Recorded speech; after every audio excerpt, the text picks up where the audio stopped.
Hi everyone. Idaho citizens want closure of Muslim illegal alien center taking in unscreened Islamists from Syria. Can you blame them? Syrian Muslim refugee settlements is the back door for jihadists. A long-standing refugee welcoming center in conservative Idaho has found itself at the center of a campaign by adversaries seeking to force it closed, citing fears that the Muslim illegal aliens it hosts could include a large number of Islamic State, ISIS terrorists. ISIS has already confirmed it is embedding jihadists among Syrian refugees headed for the West. The backlash comes amid an uptick in anti-Islamic protests and advertising campaigns in the United States, including a high-profile May rally outside the Arizona mosque that saw more than 200 protesters, some armed to rate Islam and Muhammad. The newly formed Idaho group, whose 100 members plan a door-to-door information drive in July to win support for closing the Refugee Center in Twin Falls, said it was concerned the center will welcome Syrians displaced from the country's civil war who may not have been adequately screened by the U.S. government for security risks. Bringing in Syrians who are prominently of Muslim backgrounds may be opening a door to terrorists pretending to be refugees, said Rick Martin, head of the so-called committee to end the CSI, College of Southern Idaho. Refugee Center in nearby Bull, a conservative agricultural area. We're not against legitimate refugees.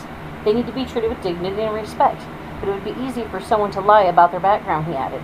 The U.S. authorities have arrested numerous individuals, including a number of U.S. citizens in recent months over accusations of supporting Islamic State militants operating in Syria and Iraq. But there has been no indication of any substantial links between Islamic State militants and the resettled Syrian refugee community. The U.S. State Department spokesman Daniel Langenkamp said refugees are the most carefully vetted of travelers to the United States. The CSI Refugee Center, mostly federally funded, has in the past 3 decades helped resettle several thousand refugees from countries including Afghanistan, Sudan, and Vietnam. A recent United Nations report showed the world's biggest refugee crisis is tied to the 4 million displaced from Syria. More than 850 refugees from the war-torn Arab nation have been admitted into the United States since October. So, just stating my opinion here. Now, we're bringing all these refugees over because of the fighting. Okay, we're bringing in the Muslims. Yet over there, the Muslims kill the Christians because they're not practicing Islam. And the Christians are being beheaded and running. Why aren't we bringing the Christians instead of the Muslims? It just doesn't make sense to me.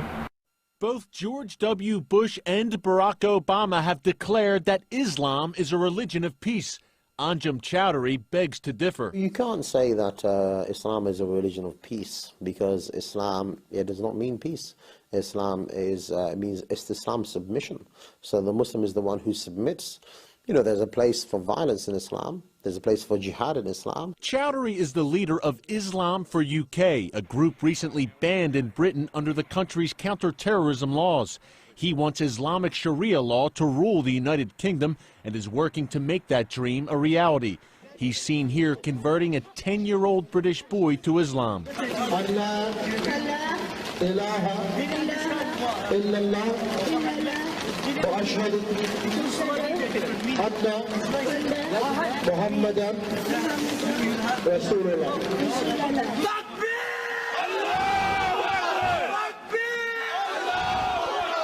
Islamic radicals in the United States are usually pretty savvy. They wear suits and ties. They speak, at least publicly, in moderate tones. But here in London, it's often a different story. Anjem Chowdhury has praised the 9/11 hijackers and called for the execution of Pope Benedict.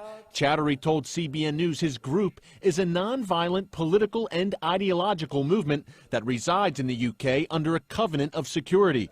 Yet he openly praises violent jihad. The Quran is full of, jihad is the most talked about duty in the Quran after Tawheed, belief. Nothing else is mentioned more than the topic of fighting. Several former members of Chowdhury's group have been arrested on terrorism charges. A very significant number of of former al-Muhajirun people were involved in terrorist plots against this country. A number of people have actually gone to Afghanistan, joined the Taliban, and died fighting for the Taliban. Chowdhury refuses to condemn acts of terror, including 9/11 and the July 7, 2005 London bombings, which killed 52 people. What were your thoughts on the 7/7 bombings? Did you condemn them? Did you support them? For the people who carried it out, it was legitimate. If you look at the will of Muhammad Siddiq Khan and Shijat Tanveer, they will justify, and they will bring many verses from the Quran and many statements to say that that's the Islamic argument. And it's a difficult Islamic argument to refute, and there are many scholars who support that argument as well. Chowdhury says his group is merely following core Islamic teachings. He says Islam is much more than a religion. This particular belief is more than just a religion. It's not just a spiritual belief. It is in fact an ideology which you believe in and you struggle for and you're willing even to die for because you believe in that. That is your whole life. He seems to relish being called Great Britain's most hated man, pledging to continue his rallies, calling for the overthrow of the British system. Eric Stakelbeck, CBN News, London. Eric is with us now. And Eric, how does Chowdhury's opinions, or how do his opinions differ from what would be considered the more moderate Muslim? Well, Pat, one word: honesty. Anjem Chowdhury tells you exactly what he thinks, exactly what he feels. He wants Islamic Sharia law, he supports jihad, and he doesn't like Christians and Jews. And he'll tell you that to your face, Pat. It's a lot different than here in the U.S. You know, I've interviewed so many Muslim leaders, supposedly moderate Muslim leaders here in the U.S., who tell me one thing on camera, but behind the scenes, when they're talking to fellow Muslims, they say quite another thing. It's the old Yasser Arafat rule, Pat. Say one thing to a Western audience, another thing to a Muslim audience. I think our viewers should consider this interview with Anjem Chowdhury an education.